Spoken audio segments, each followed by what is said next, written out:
Hello हमारे प्यारे भाइयों बहनों, आई होप आप लोगों की तैयारी बहुत ही अच्छी चल रही होगी। आज के इस वीडियो में आपको वही महत्वपूर्ण क्वेश्चन कराए जाएंगे जो कि हर एक एग्जाम में, हर एक शिफ्टों में पूछे जा रहे हैं। तो वीडियो के लास्ट तक बने रहना है, एक एक क्वेश्चन को बड़े ध्यान से देखना है क्योंकि ऐसे ही क्वेश्चन हर एक शिफ्टों में पूछे जा रहे हैं। तो चलिए सबसे पहला क्वेश्चन स्टार्ट करते हैं। पहला क्वेश्चन स्टार्ट करने से पहले वीडियो को लाइक, कमेंट, चैनल को सब्सक्राइब जल्दी से कर दो और एक एक क्वेश्चन को बड़े ध्यान से देखो हमारी प्यारी बहनों। सबसे पहला क्वेश्चन है यहाँ पर आपका कि चिकन पॉक्स नियंत्रण होता है। तो जो चिकन पॉक्स होता है वो किससे नियंत्रण होता है? ए अलगाव से, बी घूमना, सी जीवाणु रोधी दवा श्री दवा और डी आपका रोगी उपकरणों का प्रयोग करने से।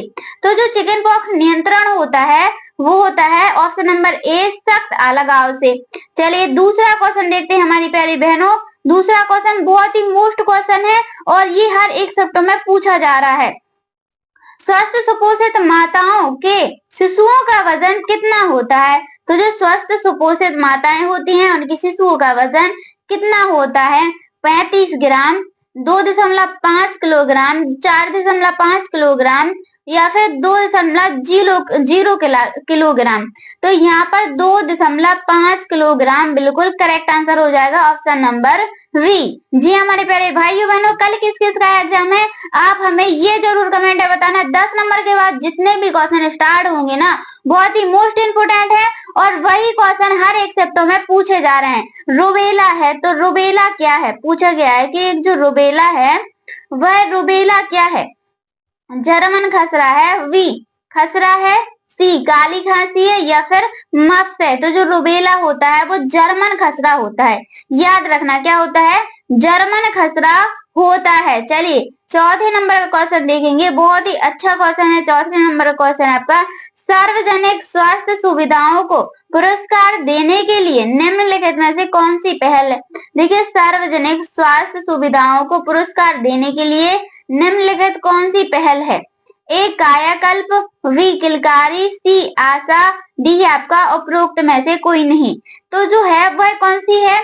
ऑप्शन नंबर ई कायाकल्प। याद रखना कायाकल्प बिल्कुल यहाँ पर करेक्ट आंसर हो जाएगा आपका। चलिए 5 नंबर का क्वेश्चन है, बहुत ही अच्छा क्वेश्चन है और ये क्वेश्चन तो एक शिफ्ट में पूछा गया है कि सुपाइन हाइपोटोसिस सिंड्रोम मुख्य रूप से किस कारण होता है, मतलब कि किसके कारण होता है? जो हाई पेन होता है सुपाइन हाइपोटेंसिव सिंड्रोम मुख्य रूप से किसके कारण होता है? ब्लड प्रेशर बढ़ने के कारण, गर्भाशय द्वारा इन्फेरियल वेना कावा, जिसको हम कावा बोलते हैं, कावा कावा पर दबाव पड़ने से, अधिक मात्रा में पानी पीने से, थायराइड हार्मोन्स के असंतुलन के कारण। तो जो होता है हाइपोटेंसिव सिंड्रोम वो होता है गर्भाशय द्वारा इन्फेरियल वेना कावा पर दबाव पड़ने के कारण, यानी कि बी आपका यहाँ पर करेक्ट आंसर हो जाएगा। चलिए अगला क्वेश्चन है आपका 6वें नंबर क्वेश्चन, प्रोटीन ऊर्जा कुपोषण पीईएम के आकलन के लिए निम्नलिखित में से किसका उपयोग नहीं किया जा सकता है? तो चलिए हम यहाँ पर ऑप्शन देख लेते हैं। बहुत ही अच्छा क्वेश्चन है, इसके ऑप्शन भी आपको बड़े ध्यान से देखना है। वजन के लिए ऊंचाई, ऊंचाई के लिए उम्र, वी है, सी है आपका वजन के लिए उम्र, सी है आपका हीमोग्लोबिन स्तर। तो यहाँ पर आपका द राइट आंसर है ऑप्शन नंबर डी हीमोग्लोबिन स्तर। याद रखना हीमोग्लोबिन स्तर यहाँ पर आपका बिल्कुल करेक्ट आंसर हो जाएगा।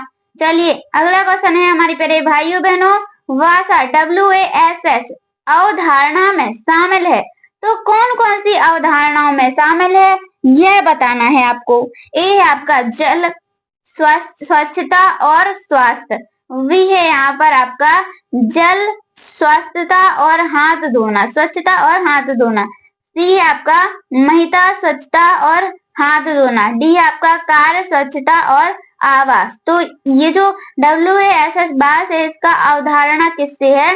जल, स्वच्छता और हाथ धोना, यानी कि ऑप्शन नंबर बी यहाँ पर आपका करेक्ट आंसर हो जाएगा। चलिए अगला क्वेश्चन है 8 नंबर का क्वेश्चन, बहुत ही मोस्ट इंपोर्टेंट क्वेश्चन है। बच्चों में भाषा विकास के लिए सबसे संबंधित अवधि कौन सी होती है? तो बच्चों में भाषा विकास के लिए सबसे संवेदनशील जो अवधि होती है, ऑप्शन नंबर देखेंगे, ए नंबर किशोरावस्था, बी प्रारंभिक बाल्यावस्था, सी उत्तर बाल्यावस्था, डी है आपका वयस्कता। तो यहाँ पर करेक्ट आंसर बनेगा जो the right option number B प्रारंभिक बाल्यावस्था। याद रखना, प्रारंभिक बाल्यावस्था आपका बिल्कुल करेक्ट आंसर हो जाएगा। चलिए 9 नंबर का क्वेश्चन, जिन्होंने अभी तक वीडियो को लाइक नहीं किया है जल्दी से वीडियो को लाइक कर दीजिए। 9 नंबर क्वेश्चन, राष्ट्रीय वात स्वास्थ्य कार्यक्रम, राष्ट्रीय वात स्वास्थ्य कार्यक्रम जिसको हम RVS के बोलते हैं, किस आयु वर्ग के बच्चों को लक्षित करता है, यानी कि किस आयु वर्ग के बच्चों को है जो लक्षित करता है? ए 0 से 6 वर्ष, 6 से 12 वर्ष, सी 0 से 18 वर्ष और डी है आपका 12 से 18 वर्ष। तो यहाँ पर आपका करेक्ट आंसर क्या बनेगा? करेक्ट आंसर बनेगा यहाँ पर आपका ऑप्शन नंबर सी। क्या बनेगा? Option number C correct answer हो जाएगा, 0 से 18 वर्ष। याद रखना। चलिए अगला क्वेश्चन है आपका, जो खाद्य पिरामिड होते हैं क्या दर्शाता है, यानी कि खाद्य पिरामिड क्या दर्शाता है?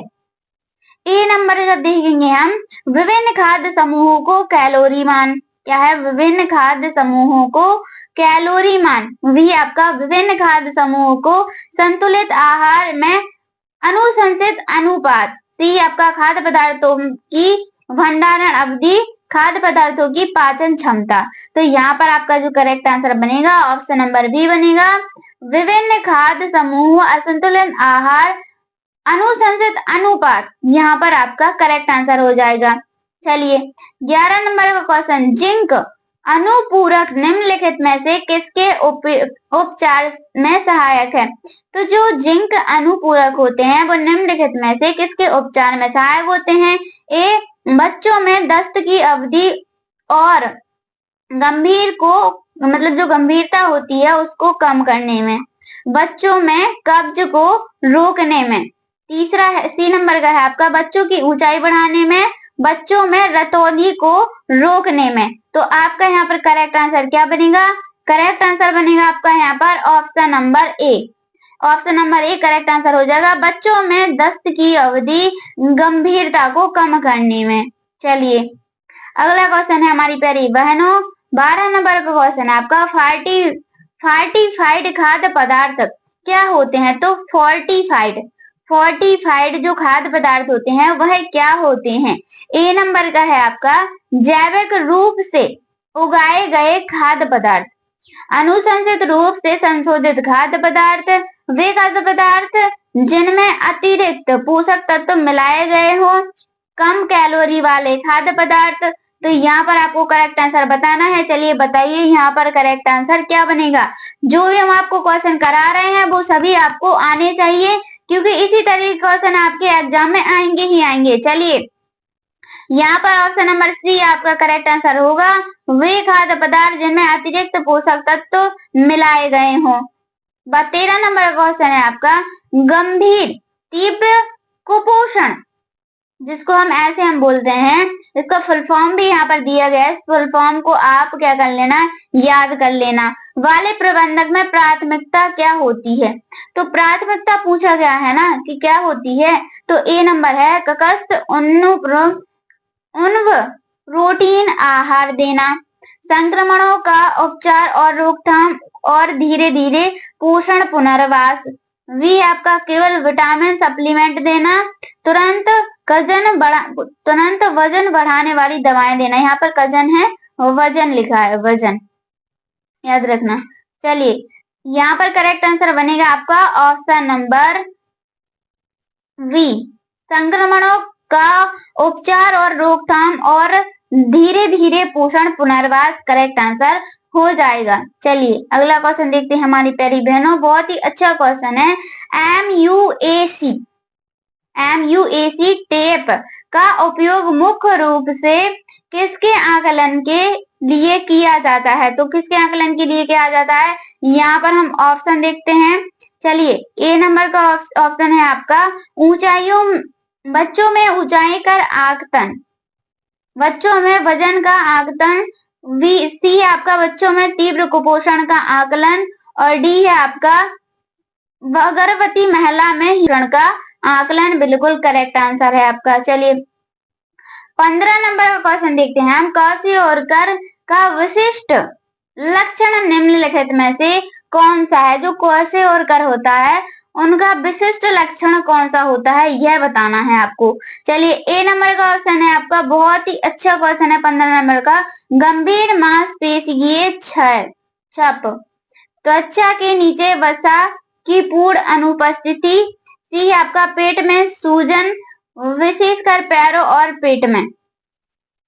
अत्यधिक भूख लगना, तो यहाँ पर करेक्ट आंसर मिलेगा ऑप्शन नंबर सी, पेट में सूजन, विशेषकर पैरों और पेट में। कहाँ पर? विशेषकर पैरों और पेट में, ये याद रखना है आप। चलिए 16 नंबर का क्वेश्चन है। आयोडीन की कमी का सबसे गंभीर अस्थायी परिणाम क्या होता है? पूछा गया क्वेश्चन है कि आयोडीन की कमी गंभीर स्तर स्थानीय परिणाम क्या होता है? ए पैपा, बी है यहाँ पर आपका हाइपोथायराइडिज्म या फिर डिज्म, सी है आपका कैरिनिज्म और डी आपका थकान और करण बढ़ाना, मतलब कि थकान और करण बढ़ाना। तो यहाँ पर करेक्ट आंसर बनेगा ऑप्शन नंबर सी, कैरिनिज्म। कैरिनिज्म आपका यहाँ पर क्या होगा? बिल्कुल कैरिनिज्म करेक्ट आंसर हो जाएगा। चलिए अगला क्वेश्चन देखते हैं। 17 नंबर क्वेश्चन है। हमारी स्वस्थ आंखों व त्वचा तथा शिशुओं के विकास के लिए कौन सा विटामिन अति आवश्यक है? यानी कि यहाँ पर पूछा गया है कि हमारे स्वस्थ आंखों, त्वचा, शिशुओं के विकास कौन सी विटामिन अतिरिक्त आवश्यक है? तो कौन सा विटामिन है जो अतिरिक्त आवश्यक होता है? A vitamin A, B vitamin E, C vitamin C, D vitamin D. तो correct answer A vitamin A correct answer हो जाएगा। 18 नंबर का क्वेश्चन है आपका। कुपोषण को दूर करने के लिए कौन सी सरकारी योजना चलाई गई थी? तो कुपोषण को दूर करने के लिए कौन सी सरकारी योजना चलाई गई थी? ए ICDCS समेकित बाल विकास सेवा प्रधानमंत्री उज्ज्वला योजना, स्वच्छ भारत मिशन या फिर मनरेगा। तो कौन सी योजना चलाई गई थी? Option number A correct answer हो जाएगा, ICDS समेकित बाल विकास सेवा चलाई गई थी। चलिए 19 नंबर का क्वेश्चन देखेंगे हमारी प्यारी बहनों। 19 नंबर क्वेश्चन है कि आंगनवाड़ी केंद्र में बच्चों के लिए पूर्व प्राथमिक शिक्षा का उद्देश्य क्या है? तो आंगनवाड़ी केंद्रों में बच्चों के पूर्व प्राथमिक शिक्षा का उद्देश्य क्या होता है? केवल खेल कूद कराना, बच्चों को खेल खेल में सीखने के अवसर प्रदान करें, बच्चों पर दबाव डालकर पढ़ाई कराना, केवल भोजन देना और घर भेज देना। देखिए अब हम यहाँ पर आपको ट्रिक बताएंगे, एक बहुत ही अच्छी ट्रिक बताएंगे जो आपके एग्जाम में काम आने वाली है। जहाँ पर केवल लिखा है ना, समझ लो वो ऑप्शन गलत है। केवल खेल कूद कराना ये ऑप्शन गलत है। केवल यहाँ पर लिखा है ना, तो ये भी गलत है। केवल भोजन देना और घर भेज देना ये भी गलत है। अब दबाव, तो जहाँ दबाव दिख जाए ना, तो वहां पर भी ऑप्शन आपका गलत हो जाएगा। तो आपका यहाँ पर करेक्ट आंसर बनेगा 19 नंबर का is the right answer option number B, बच्चों को खेल खेल में सीखने और अवसर प्रदान कराना, ये आपका यहाँ पर करेक्ट आंसर रहेगा। चलिए ऐसी ट्रिक हम आपको आगे बताते जाएंगे, तो वीडियो के लास्ट तक आपको बिल्कुल बने रहना है। यदि आपके आंगनवाड़ी केंद्र में कोई बच्चा टीकाकरण से वंचित रह जाता है तो आप क्या करेंगे? देखिए आंगनवाड़ी केंद्रों में क्या पूछा गया है कि आंगनवाड़ी केंद्र में कोई बच्चा टीकाकरण से वंचित रह जाता है तो आप क्या करेंगे? माता पिता को टीकाकरण के लाभ के बारे में जागरूक करेंगी, इसे अनदेखा कर देंगी, बच्चे को केंद्र में आने से रोक देंगी, सिर्फ डॉक्टर को इस बारे में बता देंगी और कुछ नहीं करेंगी। तो देखिए यहाँ पर ये ऑप्शन बिल्कुल गलत है आपका। बच्चों को केवल केंद्र में आने से रोक देंगे ये भी गलत है आपका। इसे अनदेखा कर देंगे, अनदेखा नहीं कर सकती हैं। करेक्ट आंसर है ऑप्शन नंबर ए आपका, माता पिता को टीकाकरण के लाभों के बारे में जागरूक करेंगी। चलिए 21 नंबर का क्वेश्चन है आपका। प्रधानमंत्री मातृ वंदना योजना PMMY के अंतर लाभ के तहत लाभ पाने के लिए कौन पात्र है? तो कौन पात्र है यह पूछा गया है यहाँ पर। केवल गरीब महिलाएं, केवल वे महिलाएं जो पहली बार गर्भवती हो रही हों। देखिए अब यहाँ पर भी हम आपको बता दें, केवल है ना तो ये गलत है, केवल लिखा है ना ये भी गलत है आपका। चलिए सी नंबर का क्वेश्चन देखते हैं। सभी गर्भवती महिलाएं केवल सरकारी कर्मचारी महिलाएं, ये भी आपका गलत हो जाएगा। करेक्ट आंसर क्या बनेगा यहाँ पर? ऑप्शन नंबर ए, यानी कि सभी गर्भवती महिलाएं करेक्ट आंसर हो जाएगा। चलिए अगला क्वेश्चन देखते हैं, 22 नंबर क्वेश्चन। पोषण अभियान का मुख्य उद्देश्य क्या है? देखिए पोषण अभियान का मुख्य उद्देश्य पूछा गया है आपसे, तो ए नंबर का है कि केवल गर्भवती महिलाओं को भोजन देना, देश में कुपोषण को समाप्त करना और स्वस्थ आहार को बढ़ावा देना, सिर्फ बच्चों के लिए मुफ्त दूध उपलब्ध कराना, खाद्य उत्पादन को बढ़ावा देना। तो यहाँ पर ये गलत हो जाएगा आपका, ठीक है।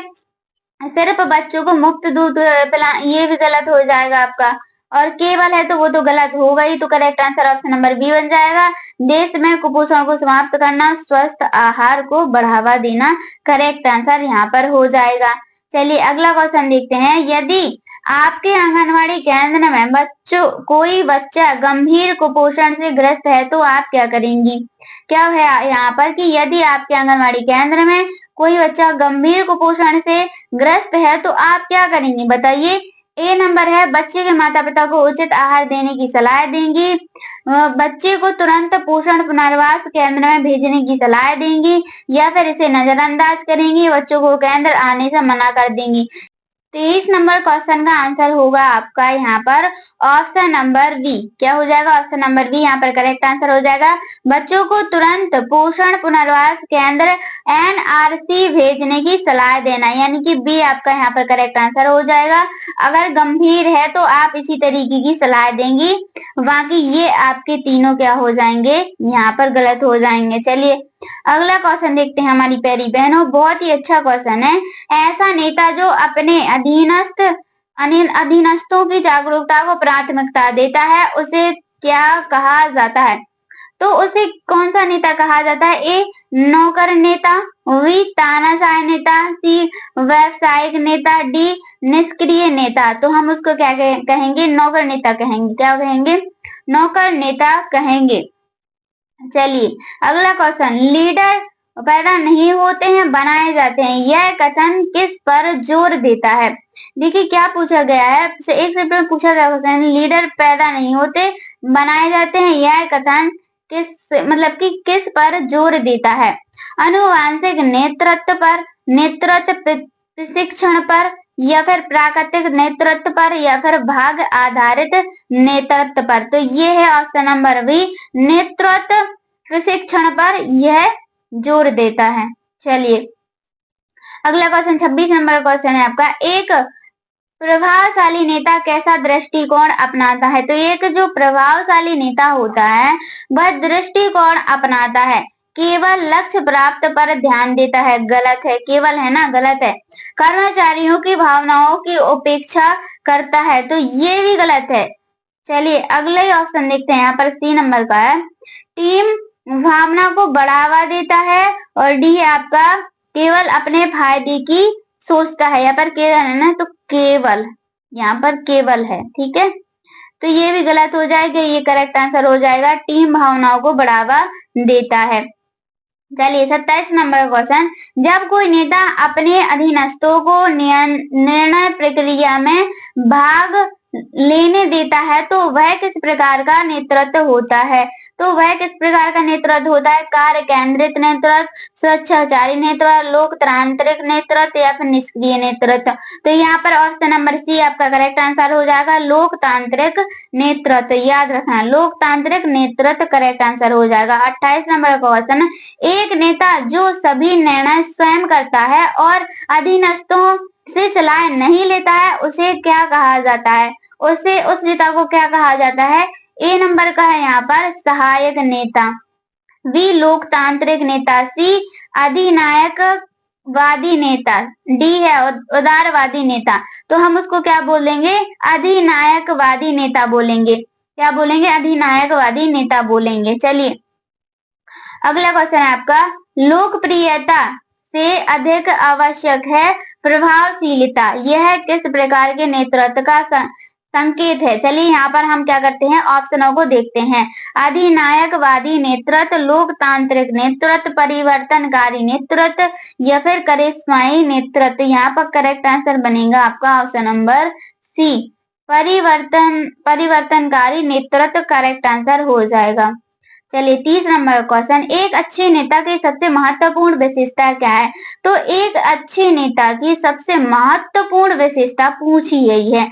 ए नंबर का है आपका कठोर अनुशासन, बी है प्रभावशाली संवाद कौशल, उच्च आय, आदेश देने की क्षमता।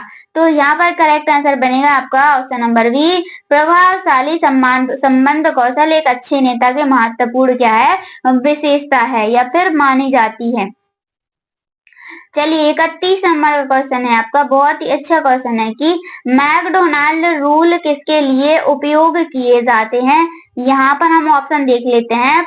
प्रसव की जटिलताओं का पता लगाने के लिए, गर्भावस्था के लिए, अवधि का अनुमान लगाने के लिए, नवजात शिशु के वजन को निर्धारित करने के लिए, रक्तचाप को मापने के लिए। तो करेक्ट आंसर बनेगा ऑप्शन नंबर बी, गर्भावस्था की अवधि का अनुपात लगाने के लिए।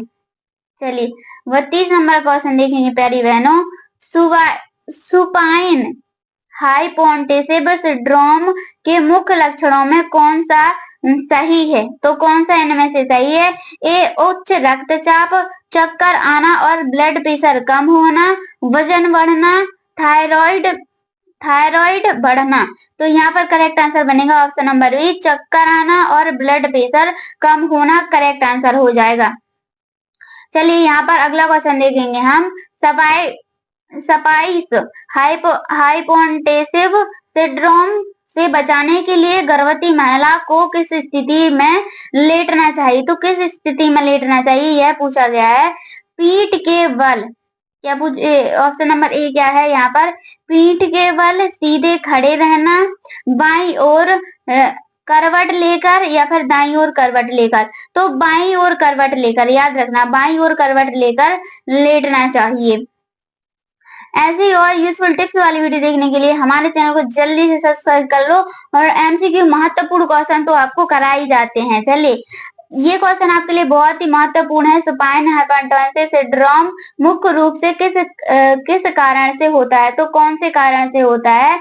ए है ब्लड शुगर बढ़ने के कारण, गर्भाशय द्वारा इन्फेरियल वेना जिसको हम कावा बोलते हैं पर दबाव पड़ने पर। तो correct answer option number B, गर्भाशय द्वारा इन्फेरियल वेना कावा पर दबाव पड़ने पर। हम ये क्वेश्चन पहले करवा भी चुके हैं। वीडियो अच्छी लगी तो वीडियो को लाइक, कमेंट, चैनल को सब्सक्राइब जल्दी से करें। धन्यवाद, राधे राधे, मिलते हैं नेक्स्ट वीडियो में।